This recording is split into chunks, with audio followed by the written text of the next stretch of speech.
Trading में loss का सबसे बड़ा कारण यह भी है कि शुरुआती ट्रेडर्स अपना कोई एक स्ट्रैटेजी नहीं बना पाते हैं। वो सिर्फ सपोर्ट और रेजिस्टेंस को इंपॉर्टेंस देते हैं, पर हमेशा सपोर्ट और रेजिस्टेंस वर्क नहीं करती है।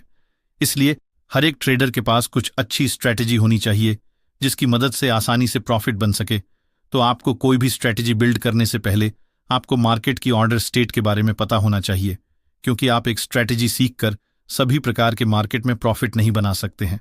इसलिए हमें हर एक ऑर्डर स्टेट को अच्छी तरह से समझना चाहिए। तो मार्केट का सबसे पहला स्टेट होता है ट्रेंडिंग स्टेट। इसे दो भागों में बांट सकते हैं, पहला स्ट्रॉन्ग ट्रेंड और दूसरा चैनल ट्रेंड। तो पहले स्ट्रॉन्ग ट्रेंड को समझते हैं। अगर चार्ट पर कुछ इस तरह का ट्रेंड दिख रहा है तो ये एक स्ट्रॉन्ग डाउन ट्रेंड है। इस चार्ट में आप देख सकते हैं प्राइस लगातार डाउन साइड में आ रही है। लेकिन इस चार्ट में आप ये भी देख सकते हैं मार्केट में छोटे छोटे ग्रीन कैंडल की फॉर्मेशन भी हो रही है, बट मार्केट में सेलर हावी हैं। इसलिए मार्केट जब भी थोड़ी अपसाइड जाती है तब सेलर मार्केट में सेलिंग करते हैं और मार्केट को अपसाइड जाने से रोकते हैं, जिसके कारण इस चार्ट पर लोअर हाई और लोअर लो की फॉर्मेशन होती है और मार्केट लगातार डाउनसाइड जाती रहती है। ऐसे में हम ट्रेंड को फॉलो कर सकते हैं और ट्रेंड के साथ अपनी एंट्री बना सकते हैं। अगर ऐसी सिचुएशन में हम चार्ट पर 20 मूविंग एवरेज इंडिकेटर का इस्तेमाल करते हैं तो ये हमारे लिए बहुत फायदेमंद साबित हो सकता है। आप इस चार्ट में देख सकते हैं प्राइस जब भी इस लेवल पर आती है तब डाउन साइड चली जाती है। ऐसे ही अप ट्रेंड में भी होता है। प्राइस अगर स्ट्रॉन्ग अप ट्रेंड में हो तो हमें ट्रेंड के साथ ही चलना चाहिए, और ये ट्रेडिंग का सबसे सिंपल फेज है। इसमें प्रॉफिट होने का चांस सबसे ज्यादा होता है। क्यों?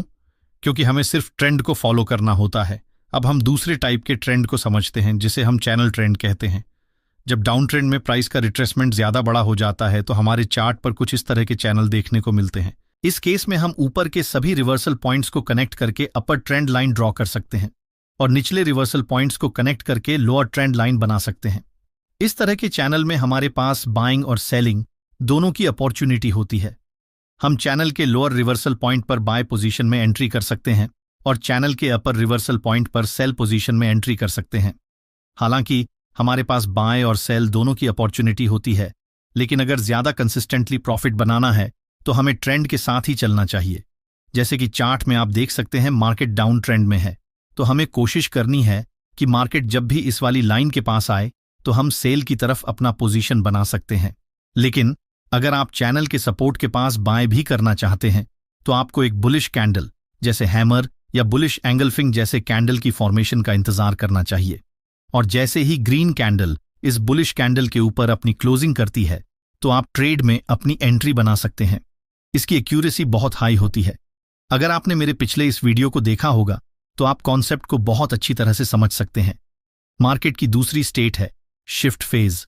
तो आपको इस स्टेट को ध्यान से समझने की जरूरत है, क्योंकि इस स्टेट में ट्रेड करना सबसे कठिन होता है। तो शिफ्ट फेज का मतलब होता है जब मार्केट लगातार डाउन ट्रेंड में चल रहा हो और कुछ सपोर्ट एरिया को देखकर जब आप ट्रेड लेते हैं तो इसका बहुत ज्यादा चांस रहता है कि वहां पर आपका स्टॉप लॉस हिट हो जाए, क्योंकि आपको पता होगा कि मार्केट में बड़े बड़े ऑपरेटर होते हैं जो मार्केट को चलाने के लिए स्टॉप लॉस हंट करते हैं। इस स्टॉप लॉस हंटिंग का 70 से 80% चांस होता है कि यहां पर आपका स्टॉप लॉस हंट हो जाए, क्योंकि किसी भी दिशा में मूव करने से पहले बड़े ऑपरेटर छोटे रिटेल ट्रेडर्स का स्टॉप लॉस हंट करती है और उसके बाद ही मार्केट एक दिशा में मूव करती है। पर मैं आपको एक ऐसी स्ट्रैटेजी बताने वाला हूं जिसकी मदद से आप रिवर्सल ट्रेड आसानी से आइडेंटिफाई कर पाएंगे और ऐसे मार्केट में प्रॉफिट बना सकते हैं। जैसे देखिए चार्ट में, जैसे देखिए ये 5 मिनट टाइम फ्रेम की चार्ट है।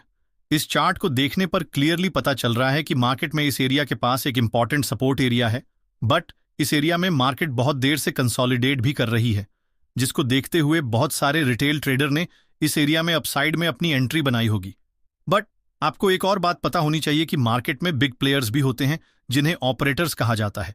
इनके पास बहुत बड़ा फंड होता है जिनकी मदद से वे मार्केट को भी कंट्रोल कर सकते हैं।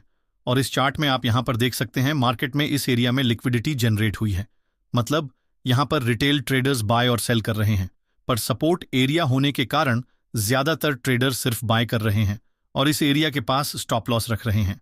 अब आप सोच रहे होंगे ये मुझे कैसे मालूम कि इस एरिया के पास ही स्टॉप लॉस है। तो देखिए ये एक कॉमन सी बात है जो हर ट्रेडर करता है, सपोर्ट एरिया के नीचे अपना स्टॉप लॉस लगाता है।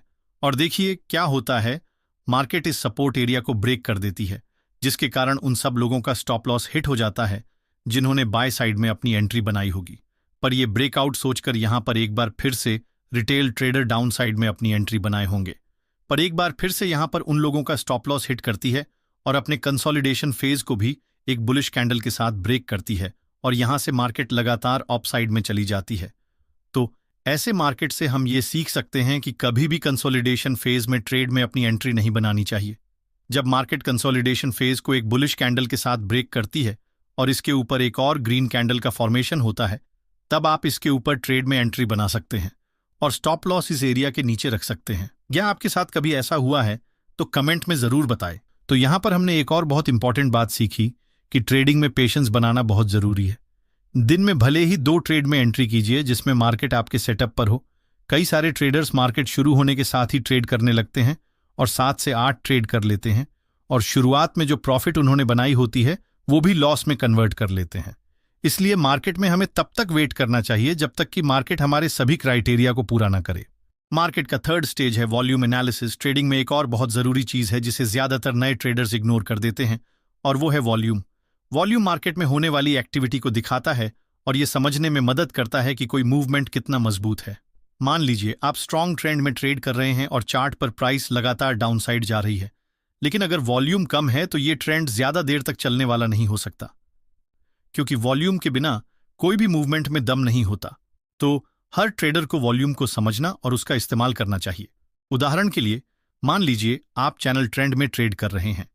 चार्ट पर प्राइस लोअर ट्रेंड लाइन के पास आती है और आप बाय पोजीशन लेना चाहते हैं, लेकिन अगर उस वक्त वॉल्यूम बहुत कम है तो हो सकता है कि मार्केट में बायर्स की ताकत ना हो और प्राइस ऊपर जाने की बजाय नीचे चली जाए। वहीं अगर वही कैंडल हाई वॉल्यूम के साथ बन रही है तो इसका मतलब है कि बायर्स एक्टिव हैं और प्राइस के ऊपर जाने का चांस ज्यादा है। ऐसे में आप बुलिश कैंडल की कंफर्मेशन के साथ एंट्री ले सकते हैं। जैसे देखिए, यह है निफ्टी की 5 मिनट टाइम फ्रेम की चार्ट। इस चार्ट में आप देख सकते हैं मार्केट डाउन ट्रेंड में है, बट इस एरिया में एक हैमर कैंडल की फॉर्मेशन होती है और अगर हम वॉल्यूम की ओर देखें तो इस हैमर कैंडल में एक बिग वॉल्यूम बनी है जो बाकी सारे वॉल्यूम बार को कवर कर चुकी है और देखिए मार्केट लगातार अपसाइड चली जाती है। वॉल्यूम किसी भी कैंडल की पावर को दिखाता है। अगर इस वॉल्यूम को देखकर आप ट्रेड लिए होते तो आपको इतनी बड़ी टारगेट मिल सकती थी। इसी तरह ब्रेकआउट स्टेट में वॉल्यूम और भी जरूरी हो जाता है। अगर चार्ट पर ट्रेंड लाइन का ब्रेकआउट हो रहा है लेकिन वॉल्यूम औसत से कम है तो ये फॉल्स ब्रेकआउट हो सकता है, लेकिन अगर ब्रेकआउट के साथ वॉल्यूम में अचानक बढ़ोतरी दिख रही है तो ये कंफर्म करता है कि मार्केट में मोमेंटम है और प्राइस एक दिशा में तेजी से मूव कर सकती है। तो वॉल्यूम को अपने चार्ट पर ऐड करें और हर एंट्री से पहले इसे चेक करें। यह आपको गलत ट्रेड से बचाने में बहुत मदद करेगा। तो अगर आपको इस वीडियो से कुछ सीखने को मिला तो इस वीडियो को एक लाइक जरूर कर दीजिए और अधिक नॉलेज के लिए आप हमारे अन्य वीडियोस भी देख सकते हैं और इस वीडियो को अपने सभी ट्रेडर दोस्तों के साथ भी शेयर करें। धन्यवाद।